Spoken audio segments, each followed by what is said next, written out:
Cris Carter's televised assessment of Shedeur Sanders triggered immediate pushback from Cleveland fans, local media, and even several Browns veterans. Carter dismissed Sanders, a fifth-round pick, as unprepared to start and framed the growing interest around him as purely a byproduct of surname recognition. Since that segment aired, practice reports have told a very different story. Observers inside the Browns facility describe a rookie quarterback who is closing the gap on Kenny Pickett and Dillon Gabriel with surprising speed. Sanders first turned heads in rookie minicamp by directing the huddle with a calm that belied his inexperience. Position coaches reported that he rarely repeated mental errors during installation periods, a trait they rank highly when grading young quarterbacks. In organized team activities, he showed consistent timing on intermediate routes, kept turnover numbers low in 7-on-7 periods, and demonstrated early command of Kevin Stefanski's protection calls.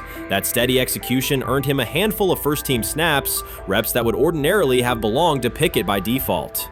By mandatory minicamp, the rotation had shifted again. Practice notes from beat reporters detailed a rise in Sanders' workload each day. Red zone series against the starting defense, 2-minute drills, and full field scrimmage possessions in which he checked out of called plays when fronts dictated it. Mary Kay Cabot, initially skeptical Sanders would challenge for game day snaps in 2025, wrote after consecutive sessions in mid-June that his footwork, release speed, and pocket management had, quote, meaningfully tightened since rookie camp. Her tone marked a clear departure from early spring projections that labeled Sanders a long-term developmental project. The broader quarterback context in Cleveland magnifies that progress. Deshaun Watson's availability and form remain uncertain after 2 injury-interrupted seasons, while Pickett's transition from Pittsburgh has been uneven. Dillon Gabriel's arm strength is evident, but coaches continue to stress hesitation in his full-field reads. Against that backdrop, Sanders' quick decision-making and mechanical efficiency have begun to look less like a pleasant surprise and more like the roster's most reliable short-term plan. Inside the locker room, acceptance has followed performance. Wide receivers cite Sanders' ball placement on outbreaking routes, noting that the ball routinely arrives on the upfield shoulder, a small but essential detail that allows for yards after the catch. Offensive linemen appreciate his pocket awareness. Joel Bitonio remarked privately that Sanders slides up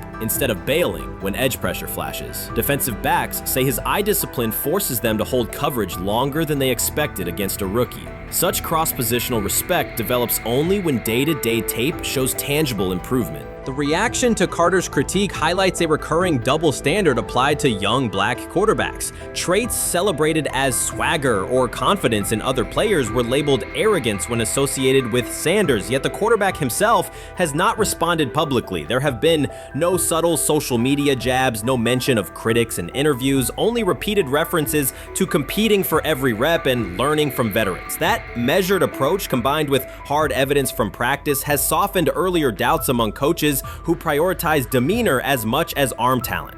Within the coaching staff, the discussion now centers on readiness thresholds. Stefanski's scheme relies heavily on quick rhythm throws, defined reads, and disciplined pocket movement. Those requirements align with Sanders' strengths: a compact release, willingness to target the middle of the field, and instinctive timing on RPO concepts carried over from his college tape. Staffers reviewing cut-ups from joint practices note that his internal clock already approximates NFL speed, a metric they did not expect to see until mid-season at best. If that trajectory continues through preseason games, the Browns face a consequential decision. Starting a 5th-round rookie 6 weeks after training camp opens would unsettle salary cap assumptions, depth chart politics, and external perceptions of organizational stability. Yet the internal mandate remains clear: the most prepared quarterback will play. That standard places Sanders in genuine contention because every practice metric used to grade readiness, turnover ratio, red zone efficiency, third down conversion rate has trended in his favor since early June. The organizational stakes are considerable. Cleveland has cycled through starting quarterbacks at a startling pace over the past decade, shifting from first-round investments like Baker Mayfield to high-cost gambles such as Watson, each move packaged as the long-awaited solution. A rookie chosen outside the first 100 picks ascending to the top of the depth chart would challenge long-held league assumptions about draft pedigree and opportunity. It would also validate the evaluation philosophy that prioritized Sanders' intangibles: processing speed, leadership presence, over conventional arm strength thresholds that pushed him down the draft board. Carter's televised remarks now sit awkwardly alongside daily updates from Berea. His critique relied on pre-draft labels and the presumption that a late-round passer with a famous father would need a redshirt year. Practice film contradicts that stance. Sanders checks protections at the line, manipulates safeties with shoulder fakes, and has reduced turnover-worthy throws in full-speed sessions to single digits. Statistics normally cited for veteran backups, not rookies. The longer that evidence accumulates, the more Carter's comments appear rooted in legacy bias rather than objective performance review. None of this guarantees Sanders will open the season on their center. Preseason defenses test quarterbacks in ways practice cannot. Defensive coordinators will disguise pressure and boundary rotation to force late decisions. Sanders must show he can adjust protections and exploit mismatches without the benefit of a controlled environment. Yet within the Browns facility, the conversation has shifted from if he will be ready to when. Quiet confidence from Amari Cooper and other veterans suggests they believe Sanders can steady an offense searching for consistency more than highlight reel heroics. Sanders' rise also affects long-term roster calculus. If he earns the job and performs competently, Cleveland gains starter-level production on a cost-controlled rookie contract, freeing cap space allocated to other positions. That scenario could reshape roster-building strategy in a division featuring Joe Burrow and Lamar Jackson, quarterbacks whose contracts consume significant percentages of team payroll. A capable, low-cost starter would allow the Browns to reinforce their offensive line and secondary while retaining core veterans, a competitive advantage few teams enjoy. For now, the focal point remains daily improvement. Sanders continues to arrive before sunrise, reviewing the previous day's install with the quarterback coach, then staying after practice to throw on-air routes with receivers low on the depth chart. Coaches track those habits closely because consistent routine underpins performance when adversity strikes in live games. Each incremental gain strengthens the argument that readiness depends on preparation and aptitude, not draft slot. Carter's segment reminded the league how quickly assessments can become outdated when they lean on perception over evidence. Sanders' steady climb up the depth chart underscores the counterpoint. In the NFL, tape is the final arbiter. Should Sanders translate practice efficiency to preseason success, the Browns may discover that the solution to their long-standing quarterback riddle arrived quietly in the 5th round, carrying little more than confidence and a willingness to work.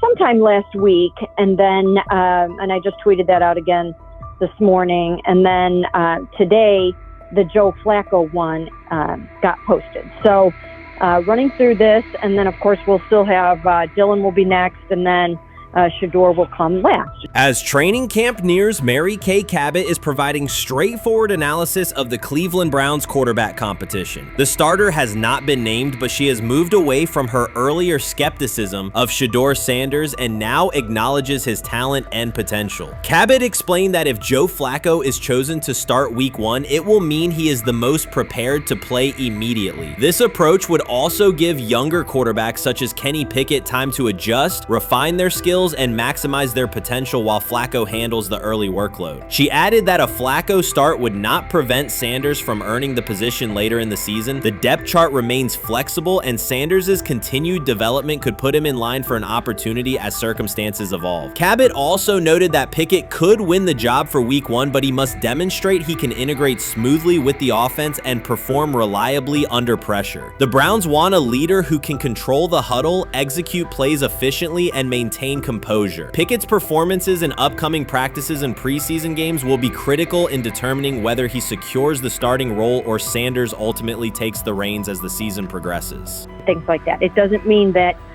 Kenny can't swoop in there and steal that job by them, but he's really going to have to show that he has a complete mastery of this scheme and this system, and that they don't have to dial it back a lot to put him in there. So these will be some considerations, and I do think that as the preseason goes along, it will become evident.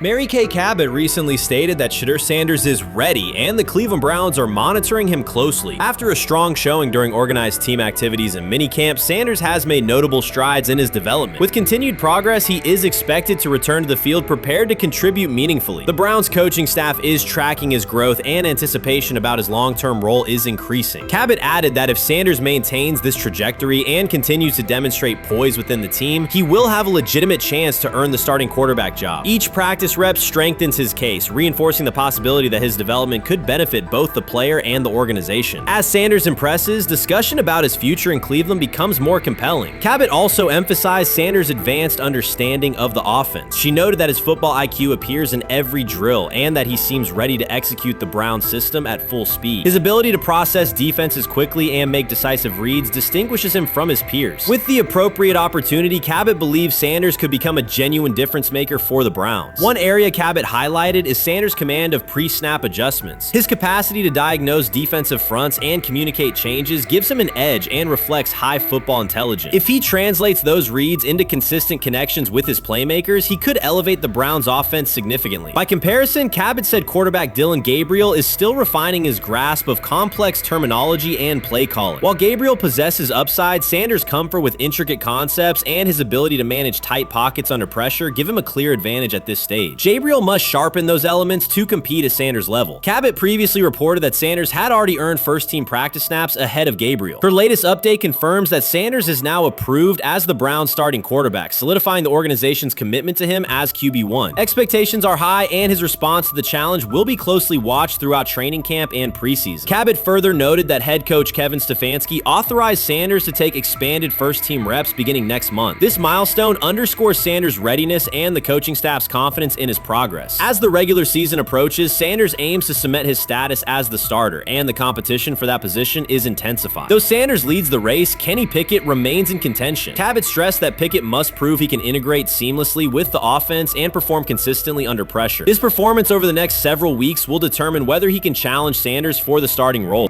With both quarterbacks vying for the top spot, the Browns' Week 1 starter will be one of the most scrutinized decisions of the upcoming season. For now, Cabot's reporting underscores Sanders' rapid ascent, strong football intellect, and growing command of the offense, qualities that position him well to lead Cleveland's offense when the opportunity arrives.